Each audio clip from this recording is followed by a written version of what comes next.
अब हम लोग आ जाते हैं ओरेकल आर्किटेक्चर के ऊपर कि ओरेकल का आर्किटेक्चर किस तरीके से है और ये किस तरीके से वर्किंग करता है, इसके बैकएंड के ऊपर होता क्या है बेसिकली।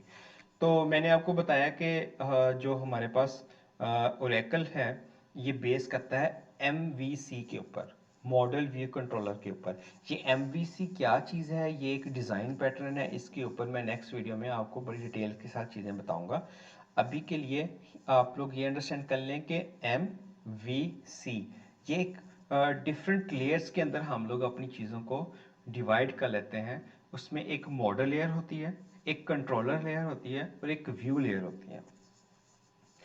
अच्छा, अब व्यू लेयर का तो पता चल गया आसानी से कि ये एंड यूज़र के लिए होती है। जो एंड यूज़र फॉर एग्जांपल एक रजिस्ट्रेशन का फॉर्म है, उस एक यूज़र बैठा हुआ है, उसने कोई स्टूडेंट को रजिस्टर करना है तो उसके सामने वो फॉर्म ओपन होगा और वो वहाँ पर यूज़र का डाटा एंटर करेगा और उसको सेव करेगा, या बटन्स होंगे या डैशबोर्ड होगा, वो सारी चीज़ें व्यू के पार्ट में आती हैं।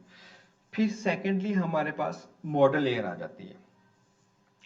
अच्छा, मॉडल लेयर में क्या होता है कि हमारे पास जितनी भी बिजनेस लॉजिक होती है वो सारी की सारी हम लोग मॉडल लेयर के अंदर डिफाइन करते हैं। अब बिजनेस लॉजिक से क्या मुराद है? बिजनेस लॉजिक से मुराद है कि हम लोगों ने अगर कोई कंस्ट्रेंट अप्लाई करने हैं, मैंने पहले भी बताया था कि जैसे CNIC को हम लोगों ने वेरीफाई करना हो, हम लोगों ने ईमेल एड्रेस को वेरीफाई करना हो, तो इस और भी बहुत सारे ये रूल्स होते हैं। ये तो सिर्फ इसलिए एग्जांपल दे रहा हूँ कि ये बड़ी आसानी के साथ हर किसी को अंडरस्टैंडेबल है, हर किसी को समझ आ सकती है।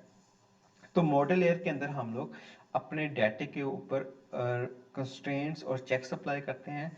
और बेसिकली अगर मैं और थोड़ा इसको क्लियर करूं या सादा अल्फाज में बयान करने की कोशिश करूं, तो हम लोग अपने डाटे को जो मैनेज करते हैं ना, वो मॉडल लेयर के अंदर करते हैं। इसको मजीद डिटेल में भी देखेंगे।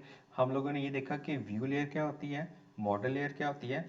अब कंट्रोलर क्या काम करता है? कंट्रोलर मॉडल और व्यू के दरमियान जो आपस में कम्युनिकेशन हो रही होती है उसको कंट्रोल करता है। ठीक है, व्यू फॉर एंड यूजर, जो एंड यूजर को यूज करता है, मॉडल फॉर डाटा मैनेजमेंट, और कंट्रोलर जो कम्युनिकेट को कंट्रोल करता है बिटवीन मॉडल एंड व्यू। और जो जो नीचे बिजनेस सर्विसेज वाला पोर्शन है, ये जब हम लोग अपनी एप्लीकेशन को किसी डेटाबेस के साथ कनेक्ट करवाते हैं या किसी डाटा सोर्स के साथ कनेक्ट करवाते हैं, तो ये उस पर्पज़ के लिए यूज़ होता है। ये सारा ADF का आर्किटेक्चर है। इस तरीके के तहत ये इसके बैकएंड के ऊपर जब भी हम लोग कोई भी रिक्वेस्ट करते हैं तो इस मैकेनिज्म के तहत या इस पाथ के थ्रू वो ट्रेवल करेगी। अच्छा जी, नेक्स्ट स्लाइड पे ये वही ओरेकल का आर्किटेक्चर है, थोड़ा डिटेल लेवल पे है। मीन्स ये कि अब इसके सबसे ऊपर आप लोग ये देखें कि हम लोग डेस्कटॉप एप्लीकेशन भी बना सकते हैं, हम लोग ब्राउज़र बेस्ड एप्लीकेशन भी बना सकते हैं। लेकिन जो ADF फ्रेमवर्क है वो ज़्यादा जो उसको प्रेफरेंस दी जाती है वो वेब बेस्ड एप्लीकेशन के लिए यूज़ किया जाता है। डेस्कटॉप एप्लीकेशन के लिए इसको यूज़ नहीं किया जाता, इसको प्रेफर नहीं किया जाता। यूज़ किया जा सकता है, प्रेफर नहीं किया जाता, क्योंकि ये बेसिकली है ही एक वेब बेस्ड फ्रेमवर्क। उसके अलावा ये सबसे ऊपर हमारे पास व्यू लेयर आ जाती है जिसके ऊपर डेस्कटॉप और ब्राउज़र बेस्ड एप्लीकेशन है।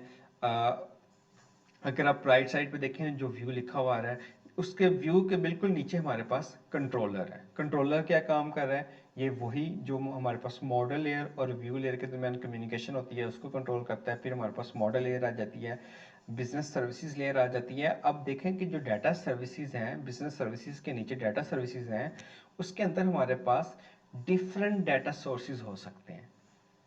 डाटा सोर्सेज कह रहा हूँ, डाटा बेस नहीं। डाटा सोर्सेज से मुराद ये है कि डाटा बेस भी हो सकती है, वेब सर्विसेज भी हो सकती हैं, रेस्टफुल वेब सर्विसेज भी होती हैं, सोप वेब सर्विसेज भी होती हैं। तो ये हमारे पास मल्टीपल डाटा सोर्सेज हो सकते हैं। तो इस तरीके से ये हम लोग ADF के बैकएंड के ऊपर जो वर्किंग हो रही होती है वो इस तरीके से हो सकती है।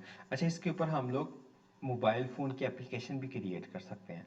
उसके लिए एक अलग से फ्रेमवर्क है, खैर मैं अभी उसकी बात तो नहीं करूँगा, लेकिन सिर्फ आपको ये बताना चाहता हूँ कि हम लोग बना सकते हैं मोबाइल एप्लीकेशन भी।